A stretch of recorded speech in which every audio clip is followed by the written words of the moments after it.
Bienvenue sur cette vidéo La vie du pauvre. On va parler du film Motherfuckers, qui est un film qui est sorti en 2017, il y a à peu près 3 ans, qui a surtout, en tout cas sur la pochette, été mis en avant parce qu'il y a Orelsan et Gringe dedans, en tout cas au niveau des doublages voix, et aussi parce qu'il y a Studio 4C qui est assez réputé au niveau international, au niveau de ses animations, de son style aussi, qui est très spécial. Je pourrais pas vous le décrire parce qu'ils se sont pas cantonnés dans un seul style animé.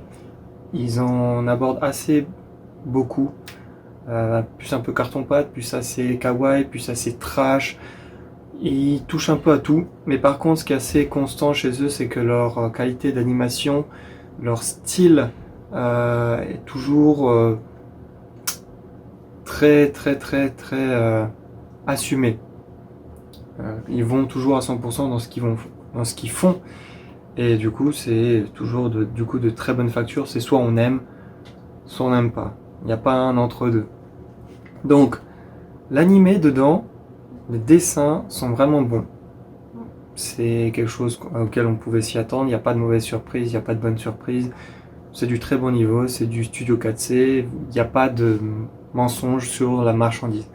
Par contre, là où ça pêche, et parce que je pense pas que ça soit un problème venant de Studio 4C, mais plus de ceux qui ont un peu dirigé ce film, c'est qu'ils ont oublié que c'est un film et que du coup il y a une certaine attente derrière. Même si c'est un animé long, il y a une certaine structure au niveau de la narration qu'il faut respecter sous peine d'être un peu HS ou à côté de la plaque ou maladroit dans la manière dont on va raconter le récit. Et le problème, c'est que ici c'est le cas.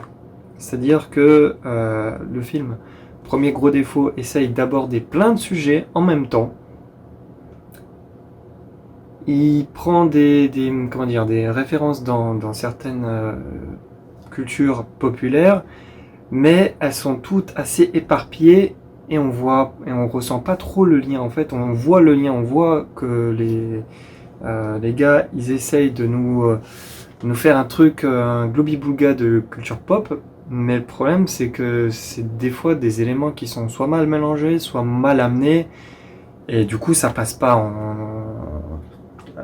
Assez souvent, je me suis vu prendre mon portable et faire autre chose à côté pendant que le film était en train de continuer. C'est dommage. Il y a certains moments, comme des petites capsules temporelles, qui fonctionnent très bien en tant que telles, parce que Studio 4C est vraiment très fort pour faire des one-shots, c'est-à-dire des trucs entre 5 et 20 minutes, où on t'explique rien du tout, où la plupart du temps il n'y a même pas une seule ligne de dialogue, ou alors quand il y a du dialogue, c'est un langage qui est complètement inventé pour leur court-métrage, et là ils sont extrêmement forts. Ils sont extrêmement forts quand en fait ils ne disent rien. Et en fait ils laissent aux spectateurs la libre interprétation de ce qu'ils sont en train de montrer à l'écran. Donc du coup, je pense pas qu'on puisse en vouloir à Studio 4C. Eux, ils ont leur domaine de prédilection, ils sont extrêmement bien forts, ils sont parfaits dans ce domaine.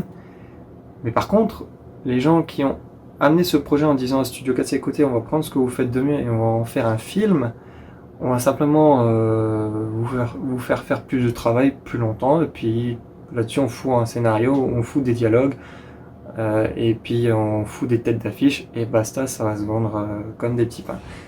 Le problème, c'est que c'est pas vraiment comme ça que ça marche. Déjà, j'ai eu un souci avec le fait que ce soit Orelsan et Gringe. C'est joli, le fait d'avoir Orelsan et Gringe sur la pochette. Mais alors, dans le film, je sais pas, il y a un truc qui colle pas. Il y a un truc qui va pas. Il y a un truc qui va vraiment pas. Ils auraient pu prendre des personnes qui sont pas forcément connues, mais qui sont beaucoup plus attachées au personnage, qui correspondent plus au caractère. Parce que là, c'est bizarre. C'est vraiment très étrange et ça colle pas. On sent pas que ça c'est mauvais, que c'est travaillé ou que c'est bâclé. Enfin, c'est mal travaillé. On sent que il y a un investissement dedans, mais ça colle pas. Ça ne va pas. J'ai même trouvé que le troisième personnage animale qu'on voit dans ce film colle mieux avec la voix que les deux personnages principaux. Donc c'est vous dire à quel point c'est étrange. Un autre souci, c'est que du coup j'avais dit qu'ils abordaient plein de sujets, et le problème c'est qu'en abordant plein de sujets, on les survole tous. Il n'y en a pas un seul qui est traité en profondeur, où le film dit on va aborder ce sujet et on va vous offrir une conclusion à la fin. Ça survole tout. Et c'est très problématique. Trop problématique. Donc en fait on est toujours sur sa fin à chaque scène. À chaque scène, à chaque plan, on se dit putain ils ont coupé trop tôt. Ou pourquoi ils n'ont pas approfondi le sujet, pourquoi ils ne sont pas allés encore plus loin. Et c'est tout du long comme ça. Donc allez le voir. Ce n'est une expérience intéressante, mais c'est pas le genre de film que vous allez revoir. Vous allez le voir une fois, pour la culture, pour pouvoir en parler, mais ça s'arrête là, malheureusement. Je vous conseille plus, si vous voulez voir des dessins de ce style, de cette qualité-là, de ce calibre, ce qu'a fait Studio 4C qui s'appelle... Mince, j'ai un trou de mémoire. Tapez Studio 4C sur YouTube, ou sinon je vous le mettrai en texte ici.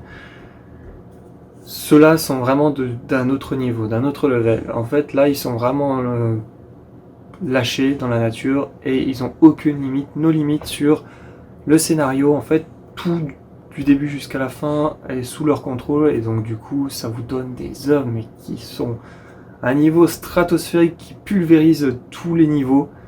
Et là, on sent vraiment que Studio 4C, ça dépote. Plus que ça. Parce que là, on sent que l'image, ok, mais le scénar, pas ok. A plus.